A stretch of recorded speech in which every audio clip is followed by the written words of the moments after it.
네, 세 분 자리해 주고요. 다시 한번 박수 부탁드리겠습니다. 네, 영화는 재미있고 무섭고 슬프게 잘 보셨나요? 네, 뭐 많은 생각들이 오가시죠. 오늘 이 자리에서 대화를 나누면서 영화 구원제에 대한 더 많은 해석과 풀이들 그리고 비하인드까지 야무지게 챙겨가시면 좋을 것 같습니다. 그럼 이 영화 연출하신 신중 감독님부터 관객분들께 인사 한 말씀 부탁드릴게요. 예, 안녕하십니까. 저 영화 구원자를 연출한 신주은이라고 합니다. 오늘 이렇게 늦은 시간 영화 보러 와주시고 자리에 함께 해주셔서 감사드리고요. 좋은 말씀들, 얘기들 많이 나눌 수 있으면 좋겠습니다. 감사합니다. 네, 김병철 배우님도 인사 한 말씀 부탁드립니다. 예, 안녕하세요. 구원자에서 영범 연기한 김병철입니다. 예, 만나 뵙게 돼서 반갑고, 예, 궁금하신 거 있으면 질문해 주시고, 뭐 아는 한도 내에서 최대한 대답을 해보도록 하겠습니다. 반갑습니다. 네, 마지막으로 김희아라 배우님. 네, 안녕하세요. 그 춘서 역을 맡은 김희열아입니다. 늦은 시간 와주셔서 감사하고요. 열심히 질문에 대답하도록 하겠습니다. 감사합니다. 네, 감사합니다. 오늘 김병철 배우님과 김희아라 배우님 두 분께서 관객과의 대화가 처음이라고 오늘 데뷔하시는 날이거든요. 그래서 아마 두 배우님의 팬분들 오늘 자리 무척 기쁘고 반가우실 텐데 사진을 또 많이 담아가시고 또 여러 군데 소문 내주시면 너무 감사하겠습니다. 그리고 오늘이 빼빼로데이라고 하더라고요. 그래서 구원자 팀에서 아주 큰 선물을 준비를 했습니다. 이렇게 생긴 빼빼로가 저희에게 12척이 있습니다. 12개 빼빼로가 있는데 질문을 해주시거나 소감을 남겨주시는 관객분들에게 저희가 빼빼로데이 선물, 구원자의 빼빼로데이 선물을 드릴 텐데요. 그 전에 조금 분위기를 가볍게 풀어보고자 세 분께서 저희가 대기실에서 잠깐 이야기를 나눴었는데 영화 구원자에 관련된 퀴즈를 먼저 내서 세 분을 먼저 선물을 받으실 수 있는 분들을 선발하도록 하겠습니다. 준비되신 분부터 먼저 퀴즈를 내주시면 좋을 것 같은데요. 감독님 먼저 해주실까요? 아, 그리고 정답을 아시는 분께서는 손을 번쩍 들어주시면은 마이크를 저희가 전달해 드리겠습니다. 네, 질문 뭐부터 할까 생각을 하다가요. 그냥 간단한 퀴즈 제가 먼저 쓰겠습니다. 극중에 영범, 병철 선배님이 타는 차량이 있습니다. 검정색 차량인데요. 차종을 맞춰주시는 분께 선물 드리겠습니다. 여기 정답을 외치신 분이 계신데요. 이 마이크를 드리겠습니다. 네, 마이크 갈 때까지는 답을 말씀해 주시면 안 됩니다. 팰리세이드입니다. 예, 맞습니다. 정답입니다. 이따가 퇴장하실 때 빼빼로 꼭 챙겨가시면 될 것 같습니다. 네, 혹시 감독님 그 차를 선택하신 이유도 여쭤보고 싶은데요. 예, 극중에 어쨌든 영범이 아이가 아프고 아이와 함께 가정을 일구고 한다고 하면은 가장 일반적인 수용차보다는 휠체어를 타고 내리기 쉬운 차종을 선택할 것 같다는 생각을 했고요. 그 다음에 이제 산골로 이사가는 느낌이 있기 때문에 SUV 종류, 그래서 가장 크고 가장 넓은 차로 좀 선택을 해보게 됐습니다. 조금 전에 대기실에서 김희열아 배우님께서 아버지들이 요새 가장 갖고 싶어하는 차가 그 차라고 투표 결과가 나왔다고 얘기하시더라고요. 네, 질문 정답 맞춰주신 분 축하드리고요. 이제 김병철 배우님의 퀴즈를 한번 저희가 들어보도록 하겠습니다. 예, 제가 이 퀴즈를 생각해내고 대기실에서 얘기를 했는데 감독님이 하셔가지고 준비된 질문이 지금 없습니다.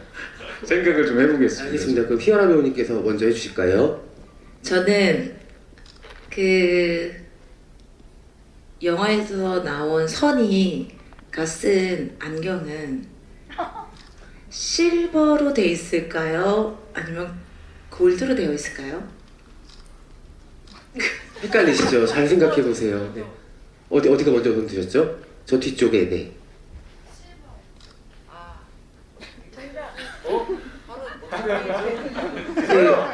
네, 지금 그 제일 뒤쪽에 계셨던 분이 실버라고 하셨죠? 그러면 정답이 아닙니다. 네. 그러면 지금 빨리 손든 분이 이기는 상황이 네, 그렇게 되어버렸는데. 되네요. 네, 축하드립니다. 눈치 게임에서 성공을. 네. 아, 근데 그거까지 못 받다가 축하드립니다. 감독님 그 안경테 이야기도 한번 여쭤볼게요. 그 워낙 소품까지 꼼꼼하게 챙기시는 분이니까 이유가 있었을 거라고 생각이 돼요. 일단 제가 제일 좋아하는 형태의 안경이고요.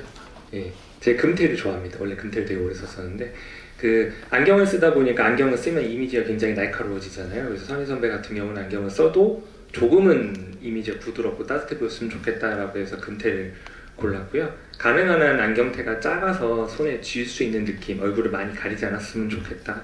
또 송 선배님 얼굴이 너무 작으시다 보니까 웬만한 안경은 다 커 보여요. 예, 그래서 가능한 안경테가 작은 걸로 좀 선정을 하게 됐습니다. 저도 영화 처음 볼 때 그 안경 쓰고 나오는 송지효 배우님 보고 너무 놀랐었는데 도수가 어마어마하게 높은 안경이라서 얼굴 자체 인상이 좀 달라 보일 정도더라고요. 근데 내내 그 안경을 쓰고 연기를 계속 하셨다고 감독님 얘기를 좀 더 해주시면 좋을 것 같아요.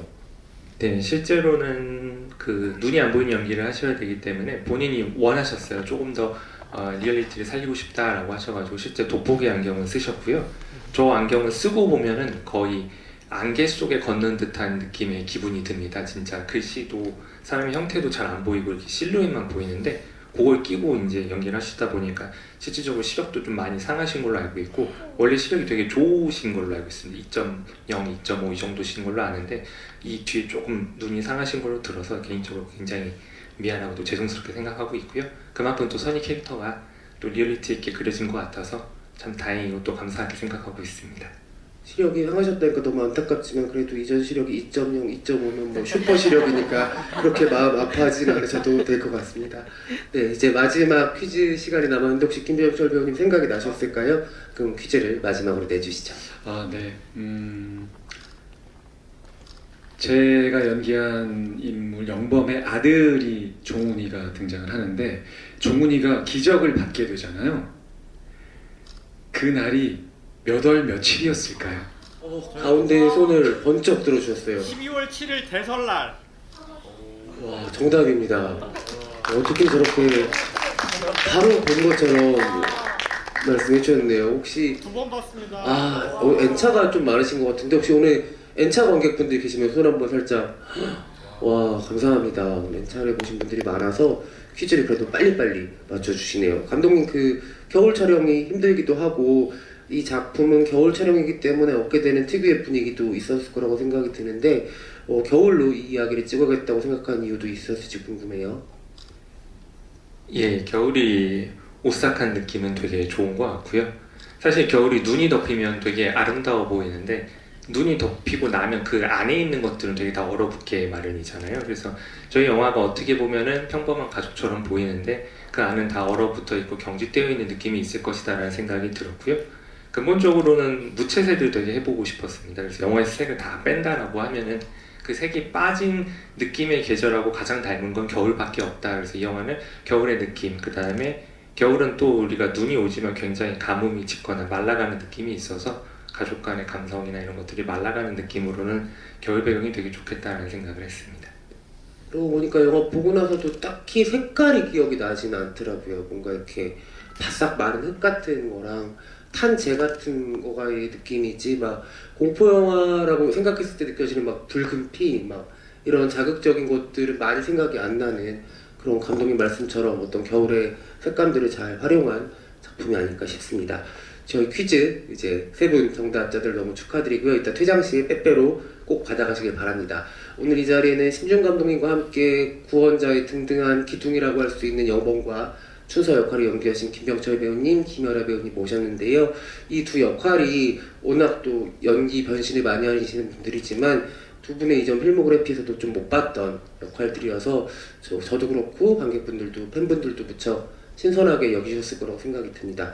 두 분도 시나리오 받으시고 이 캐릭터 어렵겠지만 또 재미도 있겠다 생각하셨을 것 같은데 김연아 배우님 춘서 역할 제안받고 어떠셨는지 어떻게 읽으셨고 춘서라는 인물 어떤 친구로 표현하고 싶으셨는지도 여쭤보고 싶습니다. 처음에 그 시나리오를 읽고 춘서를 읽었을 때는 감독님이랑 그 대화를 나누기 전이었는데 사실 제가 처음 봤을 때는 약간 조금 더 좀 전형적인 좀 나이가 조금 더 있는 혹은 그 시골에서 아이를 키우는 어떤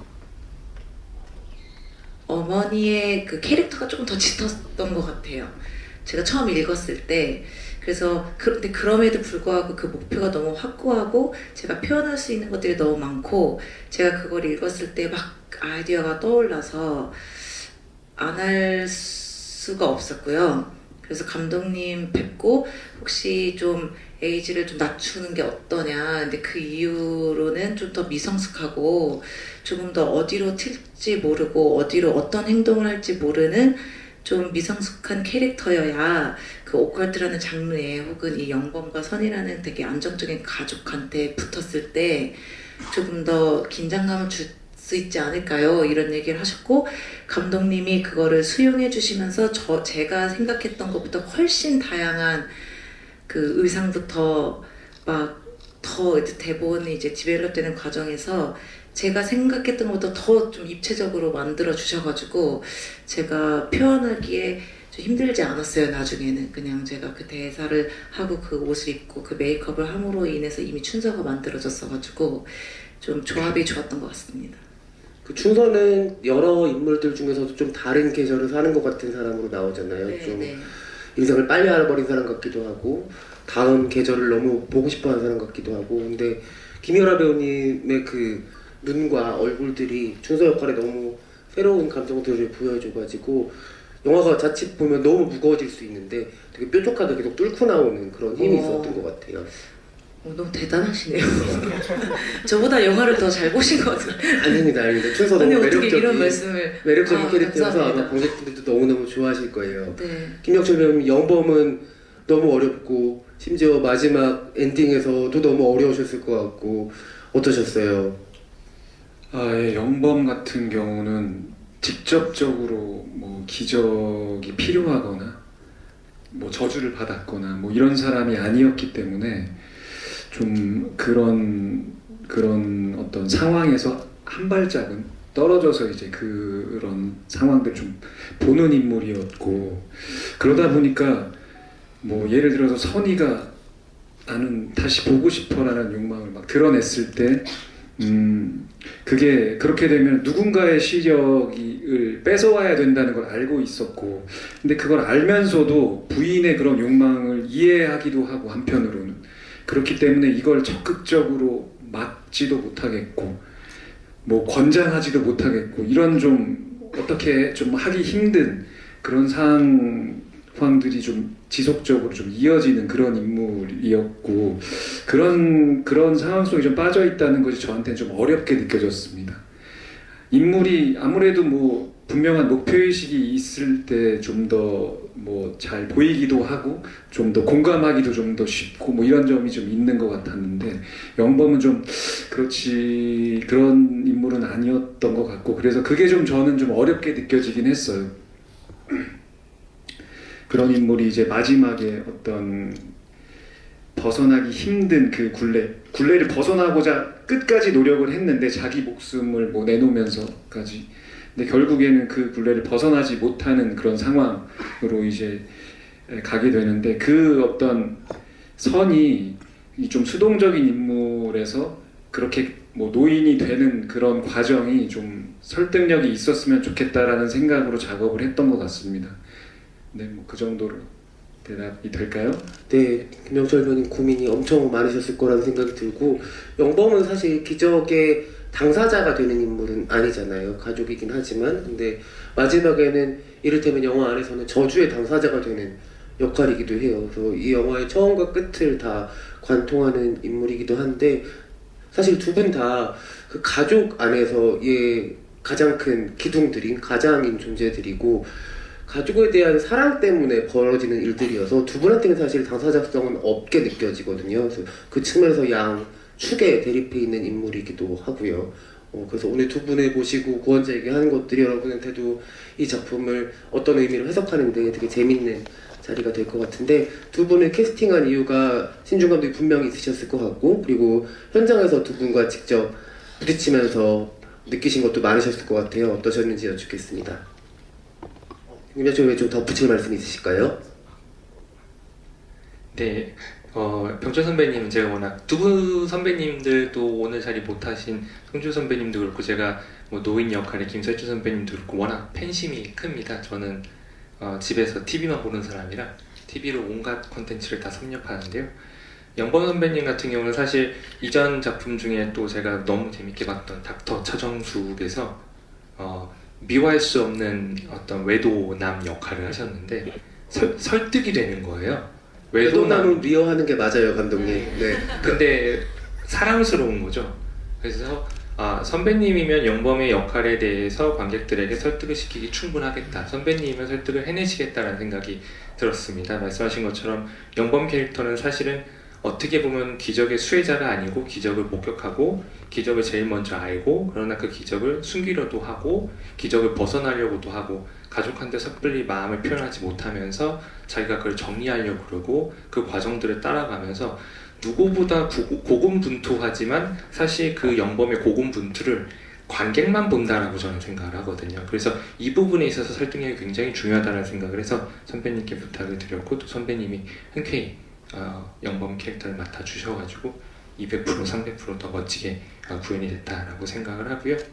또 춘서 희열아 배우님 같은 경우도 제가 워낙 팬심이 있기 때문에 춘서라는 캐릭터를 떠올렸을 때 그렸던 그림들이 있었습니다. 그리고 실제로 만나 뵀을 때 아까 말씀해 주신 것처럼 춘서의 에이지를 낮추자 저희도 처음 시나리오를 받아 보고 했을 때 춘서라는 캐릭터가 동네에 있는 아주머니나 이런 느낌이 아니라 여러 가지 다른 면모를 보여줄 수 있으면 좋겠다라고 생각을 했었고요. 그때 희연아 씨가 얘기해 주셨던 내용 중에 조금만 친절을 베풀어도 마음이 확 쏠리는 인물이었으면 좋겠다를 얘기를 해주셨어요. 그래서 저희가 그거에 좀 강점을 두고 춘서 캐릭터를 변화할 수 있었고 극 중에 아마 보시면 선희에게 춘서가 다가갈 때 일정 부분의 친절이 있고 난 뒤에는 훅 얼굴을 들이미는 순간들이 있습니다. 그러니까 사람이 어떤 경계선에 있어서 춘서는 조금만 친절을 베풀어도 훅 넘어 들어갈 수 있고 다시 또 그거에 대해서 누구보다 큰 배신감을 느낄 수 있고 이 진폭을 또 잘 표현해 주셔가지고 춘서 캐릭터가 더 멋지게 살아난 것 같습니다. 그 감독님 말씀을 듣다 보니까 그 김연아 배우님 눈동자가 되게 또렷하고 좀 영롱하잖아요. 그래서 얼굴이 먼저 다가가는 것도 맞는데 눈이 먼저 확 가는 느낌이 있거든요. 눈빛이 그 마치 그냥 경계를 푼 강아지처럼 가는 순간들이 있어서 그게 또 송지효 배우님과 연기할 때 많이 보였던 것 같고 두 분 다 사실은 영범과 춘서 다 오복리에서는 이방인들이잖아요. 춘서는 아직도 이방인이고 그리고 영범 새로운 이방인이고 아까 이야기 나누던 중에 김병철 배우님 혹시 못다 하신 말씀 있었던 것 같아서 영범 캐릭터 얘기 중에 혹시 더 덧붙일 말씀 있으면 조금 더 해주셔도 좋을 것 같습니다. 이제 마지막에 그런 저주를 저주를 주는 이런 매개체라고 해야 하나 노인이 되잖아요. 근데 그러니까 어떤 생각을 좀 했었냐면 이 사람이 가장으로서 어떤 책임감을 가지고 막 이렇게 살아가는데 이게 결국에는 끝에 가면 자기 목숨을 내놓지 않습니까? 하면서 약간 그런 생각을 하지 않았을까? 결국에는 내가 뭔가를 희생해야 되지 않나? 약간 이렇게 그런 어떤 수동적인 그런 입장에서 어떻게 해도 이게 잘 해결이 안 되고 그런 상황들이 계속 반복되다 보니까 결국에는 내가 뭔가 나한테 문제가 있는 건가? 내지는 나의 어떤 희생이 필요한 건가? 그렇기 때문에 노인한테도 중간에 원하는 게 뭔지 이렇게 물어보는 그런 부분들이 있거든요. 그래서 이게 이 사람이 가장인데 결국엔 이 사람이 당사자는 아니지만 결국에는 이 가장이 뭔가를 책임져야 되는 내가 죽어야 끝난다 이런 생각을 좀 하지 않았을까? 이런 생각을 좀 하면서 연기를 했던 것 같아서 얘기를 좀 해보고 싶었습니다. 아마도 영범은 이 악연의 고리를 끊어내는 역할이 자기한테 왔다고 직감하는 순간이 그때이지 않았을까 싶고 사실은 막 직접적으로 표현하진 않지만 가족에 대한 사랑이 어마어마하게 큰 인물이 영범이고 춘서는 직접적으로 그걸 표현하는 사람이잖아요. 민재 하나밖에 없는 엄마기도 하고 그래서 마지막 엔딩에 두 분의 격투씬 김설집 배우님까지 합쳐지는 엔딩씬이 아마도 제일 세 분 다 힘드시지 않았을까 생각이 드는데 그 엔딩씬에 대해서 관객분들도 많이 궁금해하잖아요. 그 엔딩에 대한 의미 같은 것들도 감독님한테는 그 부분을 여쭤보고 싶고 두 배우님께는 현장에서 그 격렬한 몸싸움 씬을 어떻게 찍으셨는지 비하인드 스토리들 좀 더 들어보고 싶습니다.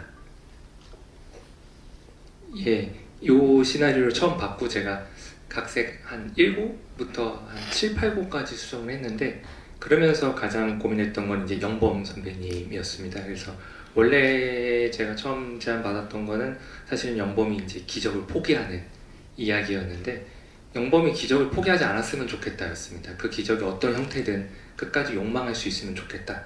그러면 이 이야기는 욕망하는 인물이 3명이 나와야 된다. 그러면 그 욕망하는 인물들의 각기 다른 모습들을 보여주고 싶었고 그 욕망하는 모습의 얼굴들을 집중을 하자. 그러면 관객분들이 영화를 보면서 영범을 따라서 쭉 보다가 어느 순간에는 선의의 그 욕망에 눈을 한번 주고 어느 순간에는 춘서의 그 욕망에 한번 눈을 주고 누구의 손을 들어줄 수 없을 만큼 욕망이 뒤섞이겠구나. 그게 이제 처음에 이 작품이 시작하고 끝날 때까지도 계속 가지고 있던 화두였습니다. 그래서 시작점에는 영범은 되게 꼿꼿하게 서서 노인을 내려다보지만 마지막 순간에는 영범뿐만 아니라 모든 인물들이 노인에게 바짝 엎드려서 빌었으면 좋겠다. 우리가 흔히 빌 때는 하늘을 보고 비는데 그게 아니라 가장 낮게 엎드려 있는 노인에게 모두 몸을 낮춰서 빌었으면 좋겠다. 그게 이 영화의 가장 종착지에 해당하는 목표 지점이었고요.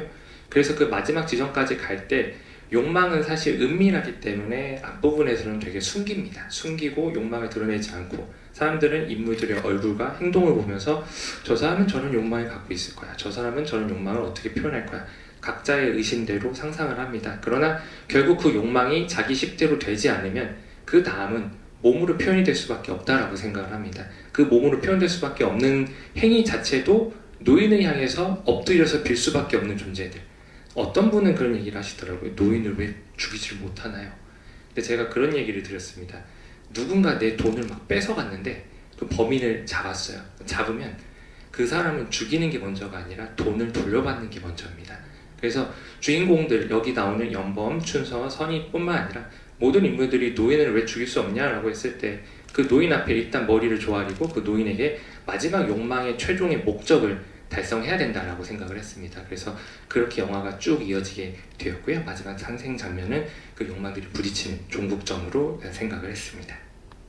그걸 정말 생생하게 몸으로 표현해 주신 두 분의 이야기를 또 들어보겠습니다. 김병철 배우님부터 어떠셨어요? 그 힘들지 않으셨어요?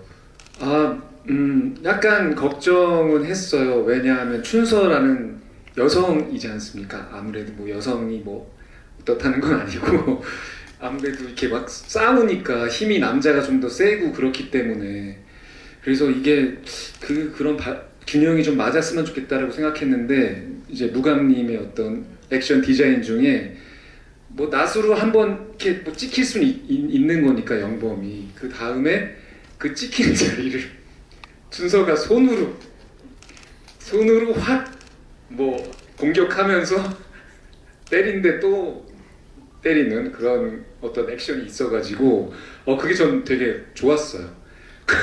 그냥 너무 고통에 빠져가지고 정신 못 차릴 것 같았거든요. 그래서 뭐 그렇게 좀 디자인이 그래도 잘 돼서 그 액션씬 자체가 막 힘들게 느껴지진 않았고 도움을 좀 많이 받았다라는 어떤 기억을 가지고 있었고 그걸 이제 희열아 배우님께서 아주 잘 표현을 해주셨기 때문에 죽어 하면서 이렇게 하잖아요. 죽는 줄 알았습니다. 근데 봐도 춘서가 연범보다 힘이 좀 더 세 보이긴 해요. 영화 속에서. 아니에요. 사실은 제가 죽는 줄 알았고요. 근데 아까 감독님이 말씀하신 거에 되게 공감했던 부분 중에 하나가 그 선배님이 표현한 그 마지막 씬인데 그 굉장히 처음부터 보시면 영범만 굉장히 계속 중립과 어떻게 보면 욕망이 누구나 있고 그리고 그 선의와 자기 아들이 뭔가 다시 그걸 찾는 것에 대해서 굉장히 양심은 찔려야 하지만 물리적인 어떤 행동을 하지 않았단 말이에요. 근데 그 창고에서 저라는 어떤 진짜 춘서라는 인물이 뭔가 방해하기 시작하면서 영범이 처음으로 제가 느꼈을 때는 그 자기도 모르게 그 욕망이 이성을 이기는 순간이었다고 생각하는데 제가 그 시사회 때 그걸 보면서 우와 저는 이랬어요. 그게 선배님이 또 표현하신 거가 아마 그렇게 더 계산을 하신 걸 수도 있을 텐데 저한테 막 그걸 했을 때 실제로도 굉장히 격정적이고 저를 보는 눈빛이나 이거 제가 보니까 진짜로 막 약간 이렇게 눈이 조금 돌아서 저를 막 죽이려고 하는데 그거는 정확히 저를 죽여서 뭘 얻겠다라기보다는 그냥 그 이성을 넘어서 완전 본능으로 뭔가를 지키겠다 그리고 자기도 모르게 저 노인을 뺏기지 않겠다라는 어떤 그런 것들 있잖아요. 그리고 이제 선의를 잃었기 때문에 그거에 대한 어떤 악도 있을 것이고 그래서 그 영범이 변해가는 그 관통선의 그 마지막이 굉장히 춘서에게 엄청 큰 작용을 했고, 그러니까 저도 마지막까지 막 빌고, 그러니까 이게 민재가 살아있느냐 아닌가가 중요한 게 아니라 나중에는 막 저를 지키고 그냥 이들을 나한테 못되게 한 이들을 죽이고 뭐 뭔가 이런 인간적인 가장 바닥의 욕망으로 막 싸웠던 것 같아요. 그러다가 그 영범이 노인을 보고 노인이 정확히 의도적으로 뭔가 그걸 지켜보는 거를 깨달으면서 이성을 딱 찾으면서 아 내가 뭔가 걸렸다 덫에. 그러면서 저를 풀어주거든요. 저희가 그걸 회의를 많이 했어요.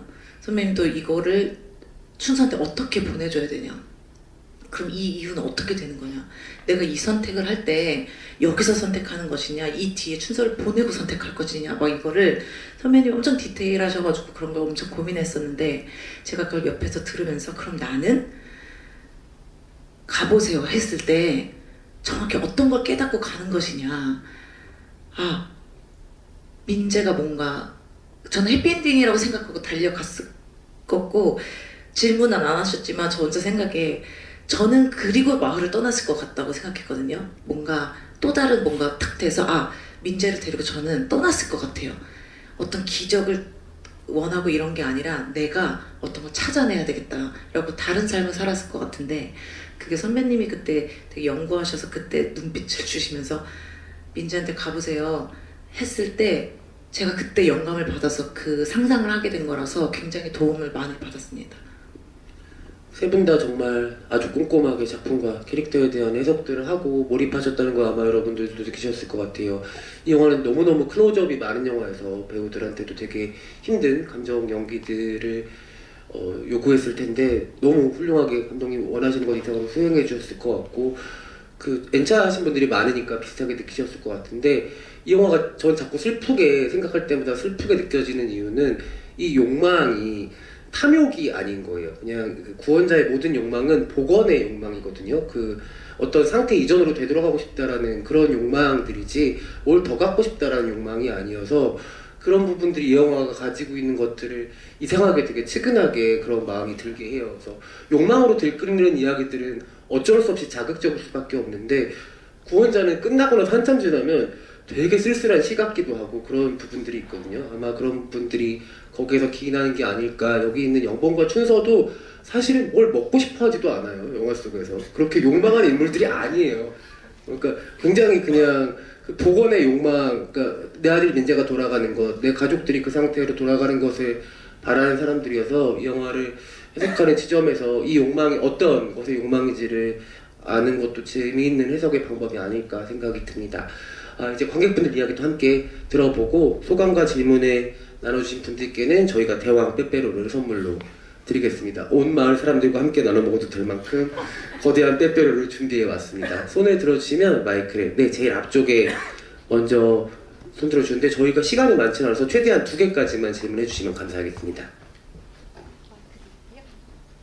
안녕하세요. 저도 영화 너무 재밌게 봤는데요. 궁금한 게 너무 많아서 많이 적어왔는데 시간이 없다고 해서 2개만 선별을 하면, 첫 번째는 이제 둘 다 감독님한테 하고 싶은 질문인데요. 첫 번째는 기적을 주는 사람은 보통 대단한 사람으로 여겨지잖아요. 그런데 영화를 보면서 좀 제가 약간 좀 징그러운 거라서 못 보는 사람이라 약간 그 노인이 나오는 장면에서는 좀 눈을 많이 가리고 봤어요. 얼굴이 클로즈업이 되면 약간 좀 부담스러워서. 그런데 이게 좀 그렇게 대단한 기적을 주는 인물을 좀 기괴하고 늙은 노인으로 그린 이유가 무엇인지 좀 궁금하고요. 두 번째는 영범은 결국 이제 종훈이에게 온 기적을 노인이 줬다라는 걸 알고 있는데 결국 끝까지 그 노인을 자기네 본 집으로 들이진 않더라고요. 그래서 어떻게 자기의 소중한 아들이 저렇게 걷게 만드는 기적을 준 대단한 인물인데 끝까지 창고에만 방치를 해둔 이유가 무엇인지 이렇게 2가지 궁금합니다. 네, 첫 번째로는 이제 얼굴인데요. 이 영화를 처음 시작했을 때 뭐 아픈 얘기지만 저 예전에 용승연 영화를 했을 때 제작비가 부족해서 클로즈업 못 찍었어요. 그래서 이제 사활을 걸었습니다. 나는 무조건 인물의 얼굴을 찍겠다. 이 얘기가 되게 우픈 얘기인데도 왜 중요하냐면 저는 관객분들이 인물에 공감하는 게 제 1순위라고 생각하는 사람입니다. 그리고 이렇게 좋은 대단하신 선배님들을 모시고 작품을 할 때 이분들의 얼굴에 그 미묘한 표정까지 담아낼 수 있으면 제일 좋다라는 생각을 했었고, 가장 중요한 건 욕망을 드러내는 건 얼굴의 표정과 미묘한 변화라고 생각을 합니다. 그랬을 때 노인 얼굴이 왜 기괴하냐라고 얘기를 하면은, 사실은 노인도 다른 배역들과 마찬가지로 클로즈업이 나오는 것 뿐입니다. 그런데 우리에게는 그 노인이 주는 그 기적이 위대한 것과 상관없이 노인의 모습이 굉장히 기괴한 걸로 인해서 보기 되게 불편해지거든요. 이 이야기에서 제가 처음 잡았던 테마는 기적이 피 묻은 선물 같았으면 좋겠다. 그래서 그 노인의 얼굴이 되게 신성시되거나 흔히 종교적으로 그리는 어떤 그림 형태가 아니라 되게 보기 추악한 형태였으면 좋겠다 였습니다. 그리고 실질적으로 이제 영화를 혹시 여러 번 보신 분들은 아마 느끼실 수도 있고, 관객분들이 한 번 보셔도 무의식 속에 불편함이 남을 텐데요. 그 불편함 속에서 이어지는 것 중에 하나는 노인이 처음 발견됐을 때부터 얼굴에 흉터가 굉장히 많습니다. 그리고 기적을 행하면서 계속 피가 나고 흐르거든요. 노인은 아마 그 레파토리, 그 사이클이 계속 반복됐을 겁니다. 자기가 어떤 기적을 행할수록 홀리해지는 게 아니라 자기의 몸이 상해가고, 그래서 어떤 업보처럼 노인의 일을 영범에게 넘기듯이 영범이 그거를 자처하게 되듯이 이런 사이클을 맞이하고 싶은데, 그게 실패하면 다시 피가 마르고 흉터가 다시 지고, 이 무한한 반복이 되었으면 좋겠다 였고요. 노인의 형태라고 생각을 했을 때 저희가 집에 누군가를 들일 수 있다라고 하면 저는 노인의 형태라고 생각을 합니다. 건장한 남성, 여성 형태가 아니라 신이라고 하는 형태는 우리가 되게 오랜 세월을 살아남았을 것 같은 느낌과 동시에 어떤 고생을 함께 했을 것 같다라는 그림도 필요했기 때문에 노인으로 설정을 했고요. 노인의 모습을 자세히 보시면 머리가 깎여 있어요. 영범도 사실 노인을 돌보는데, 이 노인이라는 설정이 사실은 어느 집이든 어느 시대든 어느 곳이든 누군가에게 돌봄을 받았겠구나, 그 어느 지역에 어떻게든 노인이 여기 오기 전에 불황자처럼 막 머리가 허리까지 길고 이런 게 아니라 어디선가 또 이런 걸 행하다가 노인이라는 거를 넘기지 못하고 이 마을에서 영범을 만나게 되면서 끝내 노인이 소멸되는 이 과정을 보여주고 싶어서 그렇게 구현을 했었고요.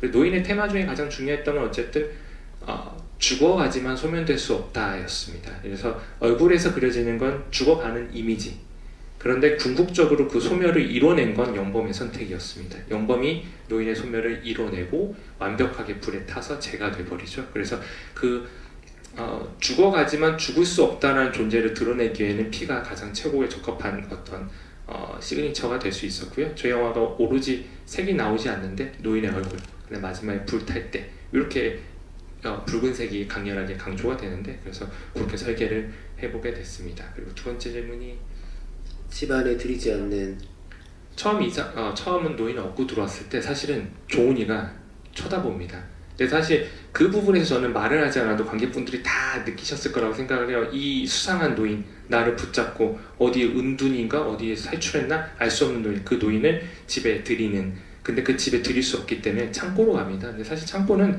이 면밀히 보면은 영범의 부수적인 작업실 같은 컨셉으로 저희가 설계를 했습니다. 그래서 종훈이와의 삶을 그리면서 뭐 캠핑용품이라든가 이런 것들이 준비가 돼 있고 이사의 잔짐들이 있는데, 그 창고가 이제 뭐 추운 창고냐라고 하시는 뭐 댓글들도 보고 했는데, 실질적으로 저희가 보면은 그 창고는 전기부터 모든 것들이 다 구비되어 있습니다. 공간적으로는 창고인데 사실은 노인이 어디인가에 누군가의 눈치를 보지 않고 자유롭게 있을 수 있는 공간이고요. 중간중간에 영범이 한 번씩 방문할 때마다 보면은 바닥에 핏자국들이 좀 놓여 있습니다. 노인은 분명히 누워 있는데 영범이 들어와 보면 노인이 여기저기 움직인 거예요. 영범에게는 노인을 집에 들일 이유가 없어지는 문제가 있고요. 그리고 더 나아가서는 영범은 노인의 그 위험성을 알았기 때문에 사실은 영화 속에서 선인은 언젠가 한 번쯤은 권했을 수도 있을 겁니다. 그러나 영범이 그거를 애써 다 막았을 것이다 라고 저는 생각을 합니다. 네, 김학철 배우님. 아들이 기적을 받아서 되게 고마운 존재잖아요. 그런데 집안에 들이지 않은 것은 기본적으로 영범은 의심이 많은 사람이고, 그런 기적이 의심스러운 거죠. 이럴 리가 없다. 이거는 내가 납득을 못하는 것이고, 그렇기 때문에 이 납득을 못하는 이 상황, 그리고 그런 어떤 기적을 행한 것 같은 그 노인을 완전히 신뢰할 수가 없었을 것 같아요. 그렇기 때문에 그런 기적을 받았어도 쉽게 집으로 이렇게 데려가지 못했을 것 같고, 선인은 근데 막 뭔가 막 해주려고 하잖아요. 음식도 해주려고 하고, 아마 뭐 이렇게 모시자 이런 얘기를 했을지도 모르겠어요. 근데 영범은 그런 상황 자체가 이해가 안 됐기 때문에 섣불리 그럴 수 없었고, 그리고 곧 그 기적이 저주를 대가로 했다는 걸 안 이후에는 더 그럴 수는 없었겠죠. 이 정도면 노인에 대한 대답은 좀 될 것 같습니다. 생각할수록 영범이 너무 안쓰러운 게 그냥 부양가족 하나 더 느는 거잖아요. 집안에 들이면 아들은 다리가 그렇고 아내는 눈이 그런데 노인까지 집에 있다고 생각하니까 온마음이 무너지는 것 같은데 이 이유와 별개로도 못 드렸을 것 같아요. 네. 또 다른 관객분 계시면 뒤쪽에 한번 이쪽에 안경 쓰신 분 먼저 드릴게요. 안녕하세요. 우선 영화 되게 잘 봤습니다. 감사합니다. 제가 궁금한 첫 번째 질문은 첫 번째는 다리라는 저주와 기적을 얻게 됐잖아요. 근데 두 번째로 눈에 대해서 나왔을 때 저는 다른 기적을 바라는 사람에게 저주가 갔을 거라고 생각했는데 민재라는 한 인물에게 두 가지 저주가 집중된 게 뭔가 의외라는 생각도 들었고 왜 그렇게 됐는지가 궁금했는데 혹시 특별한 이유가 있을지 궁금하고, 두 번째 질문은 중간에 밥을 먹다가 한번 이제 김병철 배우님의 손이 노인의 손과 겹쳐 보이는 장면이 있었는데 그게 혹시 담긴 의미가 따로 있을지 궁금합니다. 네, 꼼꼼하게 봐주셔서 감사합니다.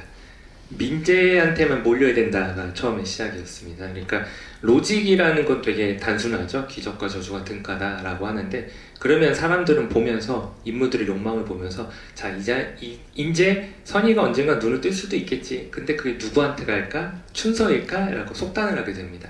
근데 기적과 저주는 속단할 수 없고 그게 어디로 갈지 모르기 때문에 사람들이 더 매달려야 된다. 이게 가장 큰 목적지였고요. 그 다음에 이 모든 기적과 저주는 사실은 이 이야기 안에서 놓고 보면 어떤 부분에서는 노인이 설계한 듯한 느낌의 뉘앙스가 펼쳐졌으면 좋겠다 였습니다. 그냥 단순하게 다리와 다리, 눈과 눈이 1대1의 구조가 아니라 노인이라는 존재는 민재한테 이걸 다 몰아주면 춘서는 가만히 있을 수가 없고, 춘서가 가만히 있을 수 없으면 결국은 지켜보고 정의하려고 했던 영범도 참전할 수밖에 없게 됩니다. 이렇게 뒤엉켜야만 결국 노인이 원하는 것들을, 노인은 소멸을 원하기 때문에 노인이 원하는 것을 이뤄낼 수 있는 단계적으로 충분히 그게 우리가 예측할 수 없는 욕망도 있지만 노인이 원하는 어떤 술수, 어떠한 모종의 어떤 계획이겠구나라는 생각을 했고요. 영범의 손이 변하는 건 되게 잘 봐주셨는데요. 사실은 노인이 영범을 원한다는 것에 대한 시그니처를 저희 계속 박아놨습니다. 처음에도 영범이 창고 앞에서 있다가 들어갔을 때도 처음에 영범이 노인을 발견했을 때 노인은 영범의 다리를 잡고요. 그 다음에 영범이 창고 안에 갔을 때도 노인은 영범의 몸을 타고 오르고요. 그 다음 날에도 영범의 손이 변해 있습니다.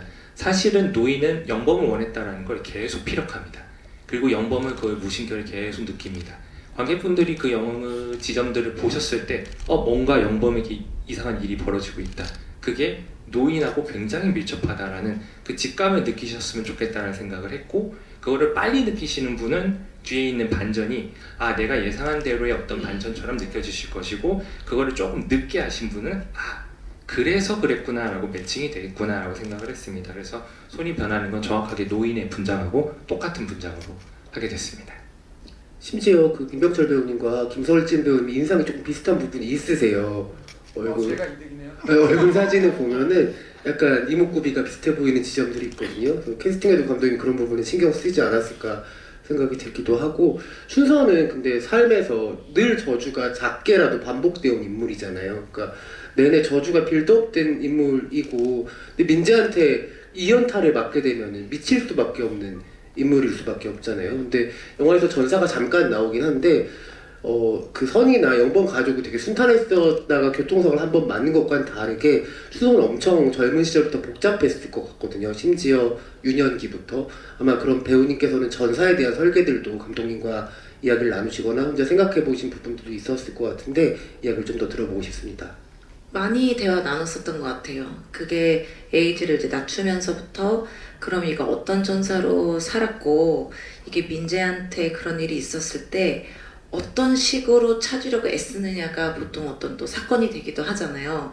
근데 제가 느꼈을 때 그렇게 미성숙하려면 아닌 경우들도 많지만 미성숙하려면 그래도 얘가 어렸을 때부터 조금 외롭게, 그리고 좋은 가정 환경에서 올바르게 자라지 않았기 때문에 그런 저희가 이제 물음표가 뭐였냐면 그럼 얘는 남편도 죽고 근데 왜 안 떠나냐 이곳을.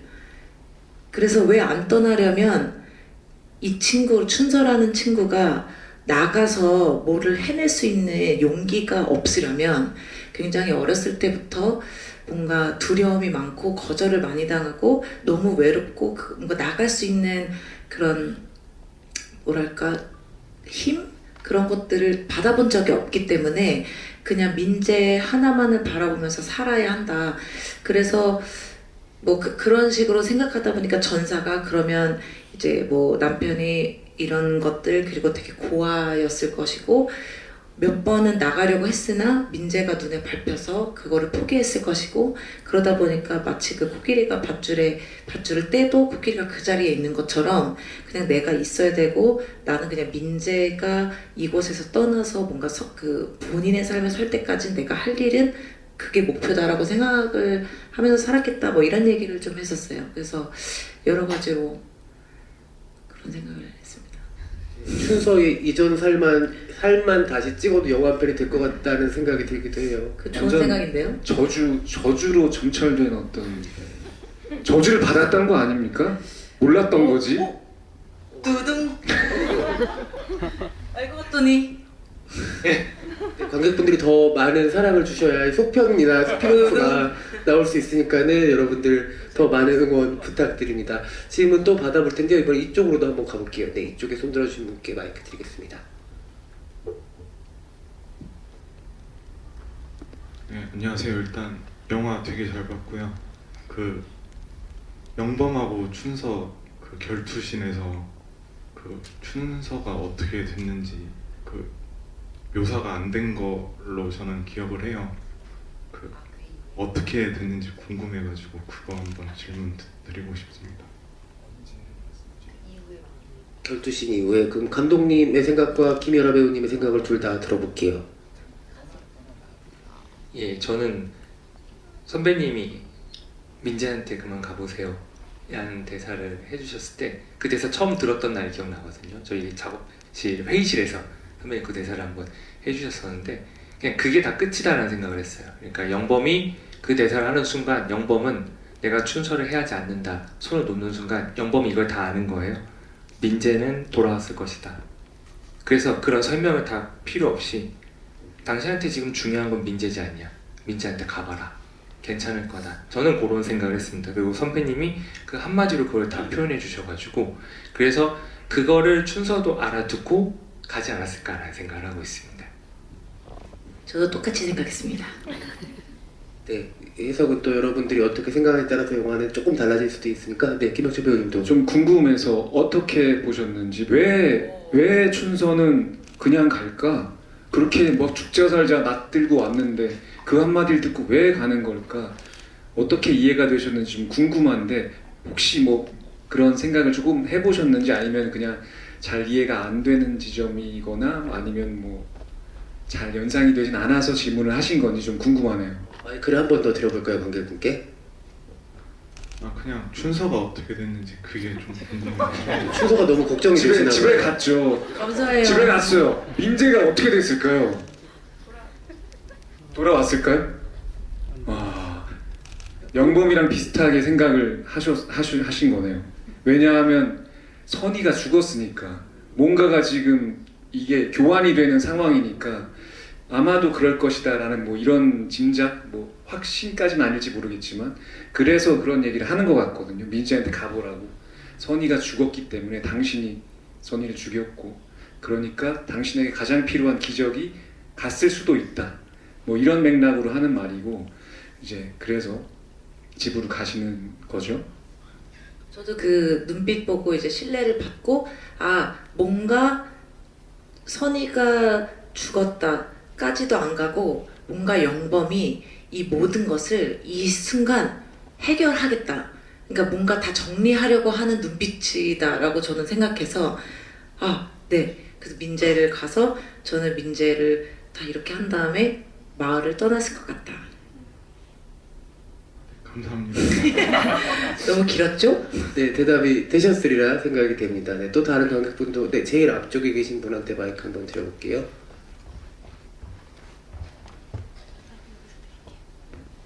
네, 영화 잘 봤습니다. 그 중간에 보면은 예전에 기적을 하던 소녀의 기사가 있고 그 소녀가 나중에 다시 누워 있는 장면을 영화에 목격하게 되는데요. 그 소녀가 왜 돌아왔는지, 왜 그 기적이 다 없어졌는지가 궁금하고 배우님들께는 가장 마음에 드는 장면 하나씩만 부탁드리겠습니다. 감독부터 답변해 주실까요? 사실 이 영화에서 기적이 어떤 특정적인 어떤 한 지역에서만 벌어진 이야기가 아니었으면 좋겠다는 생각을 했고요. 동진 같은 경우는 사실 짤막하게 나오지만은 동진의 이 설정을 보면 동진도 흉터가 있고 딸도 흉터가 있습니다. 그래서 이 가족들은 우리가 대표적으로는 딸이 기적을 받았겠구나 하지만 지금 결과적으로는 누워 있거든요. 그 기적을 뺏겼겠구나. 그러면 이들은 이 마을을 떠날 수가 없고 노인을 찾아다녔을 겁니다. 그래서 동진이라는 캐릭터는 계속해서 기적을 되돌리고 기적을 찾기 위해서 더한 짓도 했을 것 같은 사람들. 그래서 실질적으로 이 전단이나 이런 거 보면 방화, 범죄, 저희가 뭐 교회 불타고 이런 것들이 있는데 실질적으로 다 나와 있지는 않지만 이 영화에서 보여주려고 했던 건 동진은 기적을 받았지만 기적을 뺏겼고 그 기적을 되찾기 위해서 더한 짓도 벌였던 사람이었으면 좋겠다였습니다. 그리고 거기까지 가지 않은 인물들이 춘서, 선이, 영범일 거고요. 그리고 그 동진이 못했던 걸 유일하게 해내는 인물이 영범입니다. 그래서 동진은 이들과 다른 그 앞선 기적과 저주를 겪었지만 사실은 이들과 다른 모습으로 어떤 기적을 받아들였던 인물이고 영범은 그 동진을 뛰어넘는 인물이 될 것 같습니다. 근데 사실 동진도 자기 때문에 그런 게 아니라 딸 때문에 그러는 거잖아요. 그 혼자는 너무너무 가족 영화인 거예요. 그래서 이게 가족 영화가 아닐 리가 없어요. 나의 욕망을 위해서가 아니라 모두 다 나만큼 소중한 사람을 위해서 다 미쳐버리는 거는 정말 너무 애틋한 가족 영화라고 생각을 합니다. 두 분 각각 제일 마음에 드는 장면 하나씩 꼽아달라고 말씀 주셨는데요. 김명철 배우님, 김연아 배우님부터 가실까요? 네. 저는 사실 제가 가장 마음에 들었다고 촬영했을 때 생각했던 부분은 제가 이제 선의를 만나서 가깝게 확 가는 어떤 평범하지 않은 어떤 템포로 마음을 하고 말씀하신 것처럼 눈이 그 선의가 갖고 싶은 그 눈이 되게 초롱초롱하고 그때 감독님이랑 상의해서 제가 빨간색 목폴라를 입었어요. 그게 저희가 피팅을 하다가 빨간색 목폴라를 선생님이 의상 선생님 주셨는데 이거 꼭 선의 만났을 때 입고 싶어요. 뭔가 탐스러운 그 뭔가 빨간색이 비춰져서 뭔가 이렇게 탐스러운 사과처럼 이 눈이 막 이랬으면 좋겠다. 그 씬이 이제 저는 가장 마음에 드는데 사실 보고 나서 가장 마음에 드는 씬이 바뀌었는데 그게 저 남편 죽고 제가 그 개울가 앞에서 되게 멍 때리면서 가만히 있었는데 그게 뭔가 많은 것들을 담고 이후에 이제 어떻게 될까 하는 많은 어떤 스토리를 갖고 있는 것 같아서 저기 보이는 희열아 마음에 드는걸? 이런 느낌이었어요. 마음에 들었다. 네. 정말 복잡하다는 세월을 다 한 얼굴에 담고 있는 그런 표정이어서 아마 관객분들도 그 장면 무척 인상적이셨을 것 같아요. 김명철 배우님도 꼽아주시죠. 네. 뭐 같은 장면이에요. 김연아 배우의 눈동자가 갈색이라는 건 처음 만났을 때 알고 있었고 얘기하면서 너무 뭐랄까 개성적이고 너무 아름답고 그렇다라고 얘기를 했었는데 이제 선이랑 같이 집에서 이렇게 선물 주고 뭐 이렇게 할 때 너무 마음을 탁 놓고 그 갈색 눈동자를 이렇게 보는데 안 돼. 거기서부터 해서 선이가 준서 손을 몰리잖아요. 안 돼. 뭐 그런 생각을 하면서 봤었고 그리고 뭐 저와 관련된 장면을 좀 생각해 보면 이제 종훈이가 다 일어선 그 장면, 깜짝 놀라가지고 문을 막 사부를 막 열고 가가지고 잘 이해는 안 되지만 너무나 원했던 거잖아요. 그런 상황이 그런 어떤 자기도 이해할 수 없지만 그런 일이 발생한 것에 대한 기쁨 이런 게 좀 섞이는 부분이어서 그 부분 뭐 괜찮은 것 같습니다. 그 여담이지만 그 종은 역할을 연기한 진유찬 배우는 이 작품이 데뷔작이라고 하고 많은 분들께서 이재훈 배우랑 너무 닮았다는 이야기를 해주시더라고요. 감독님께 짧게 진유찬 배우님 캐스팅 관련 이야기도 들어볼게요. 예, 되게 맑은 친구였고 변성기가 조금 왔는데요. 만났을 때는 변성기가 오지 않았던 때입니다. 되게 미성의 목소리로 되게 이렇게 수줍게 있던 친구인데 부모님께 되돌아본 적도 없고 살면서 화내본 적도 없고 그래서 이 연기를 하면서 처음 화를 내보고 되게 힘들어했습니다. 그래서 지금은 춤도 열심히 추고 연습생 준비하는 걸로 아는데 많은 사랑과 애정 부탁드리겠습니다. 진유찬 군입니다. 네, 많은 사랑과 관심 진유찬 배우님께 부탁드립니다. 또 다른 관객분 계실까요? 이 두 번째 줄에 먼저 드릴게요. 네, 마이크 드리겠습니다. 영화 너무 재밌게 잘 봤고요. 그 배우님들이 생각하시는 본인 캐릭터 MBTI가 일단 좀 궁금하고요. 그리고 또 하나는 이제 그 영화의 주제가 저주와 기적이 오가잖아요. 근데 되게 한 끗 차이잖아요. 그게 이렇게 교환 같아 보이기도 하고. 근데 이제 그 중에 제가 좀 떨려가지고 그 김유라 배우님 역할에 이제 캐릭터가 남편이 죽은 게 어찌 보면 저주 같아 보이는데 사실 캐릭터 입장에서 기적 같은 일 같기도 하거든요. 좀 벗어날 수 있잖아요. 근데 이제 지금 황지호 배우님 공격할 때 그때 이렇게 누워서 이렇게 으악 하고 그냥 대충 친 것 같은데 정확히 경동맥을 치거든요. 근데 이게 되게 재밌었던 게 김병철 배우님 캐릭터는 의사니까 당연히 그 이전에 이제 공격할 때도 아주 정확하게 경동맥을 찌르고 그리고 마지막에 자기가 그 선택을 할 때도 정확하게 그렇게 해요. 근데 김희아라 배우님의 캐릭터는 그런 지식이 없음에도 불구하고 그렇게 우연이 된 건지 이거 되게 기적 같기도 하고 재밌다 이런 생각을 했던 것 같습니다. 네, 모든 관객분들이 영화를 아주 꼼꼼하게 봐주시고 이야기를 해주시는데 일단 MBTI, 캐릭터 MBTI 궁금하다고 하셨는데 본인들의 실제 MBTI도 한번 이야기해 주시면 좋을 것 같아요. 저는 이제 ENFP와 INFP로 왔다 갔다 하는 그 캐릭터가 아니고 전데요. 사람이십니다. 네. 저는 이제 굉장히 이게 웬만한 S와 N 말고는 다 중간이라서 사실 그냥 그런데 순서는 제 생각에 ISTP일 것 같아요. 정말요? 아니에요? 순서 너무너무 F 같지 않아요? F예요? 저렇게 감정이 많은 사람인 것 같은데. 그러면은 ISFP 같아요. 사실 제가 MBTI를 정확히 잘 모르는데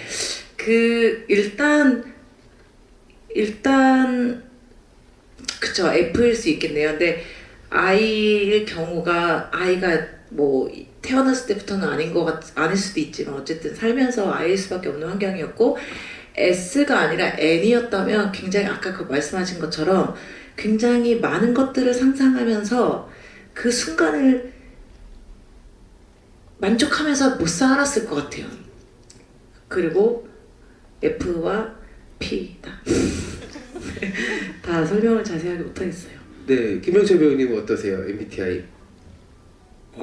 저도 MBTI 이번에 영화 같이 하면서 처음 검사를 해보라고 동료 연기자들이 강요해가지고 했는데 술자리에서 사실 기억이 잘 안 납니다. 저의 MBTI는 I 뭐였는데 N인가요? T. T? 네, J. P. P예요? 뭐 그렇답니다. 거의.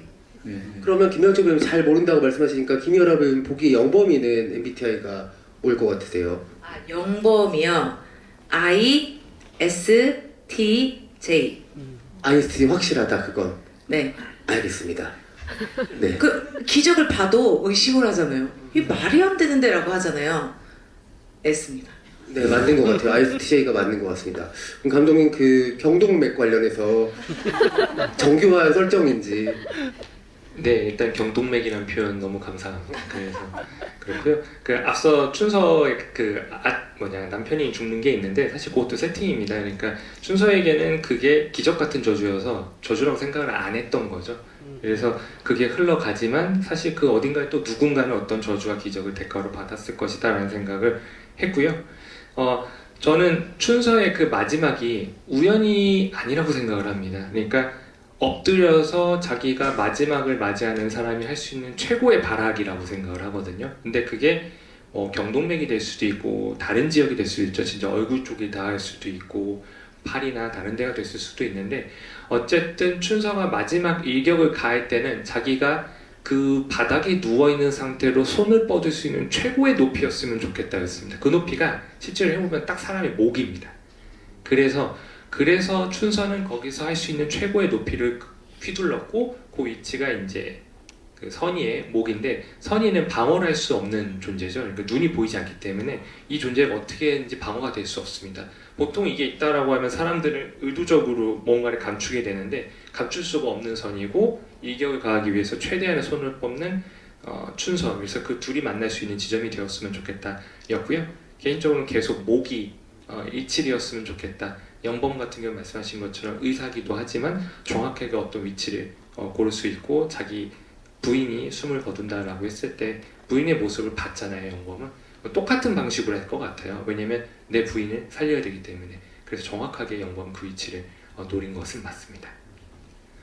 네네네, 김여러 배우님. 근데 제가 그 연기할 때 저도 뭐 경동맥이라는 걸 알지는 않지만 굉장히 오랫동안 남편이 됐든 나에게 상처를 줬든 마을 사람이 됐든 오랫동안 상상하고 꿈꿔왔던 그 본능적인 누군가의 그 해를 하는 것을 정말 본능적으로 한 번에 누군가를, 그러니까 내가 살아야 되고 민재가 살아야 된다면 해야 돼서 그게 아마 많은 사람들이 그러지 않을까 생각했어요. 저도 그거 하면서 이거 너무 대단한 거 아닌가요? 막 이렇게 얘기했었거든요. 근데 막상 선배님이 저한테 막 이렇게 하고 이 둘이 나를 그렇게 공격할 때 이게 그냥 으악 방어가 아니라 정확히 이거를 스탑 시켜야 된다라는 게 생기면 그렇게 될 수 있겠다라는 생각을 했습니다. 그리고 그 저주와 기적 너무 좋은 얘기라서 혹시 그렇게 홍보 좀 해주실 수 있나요?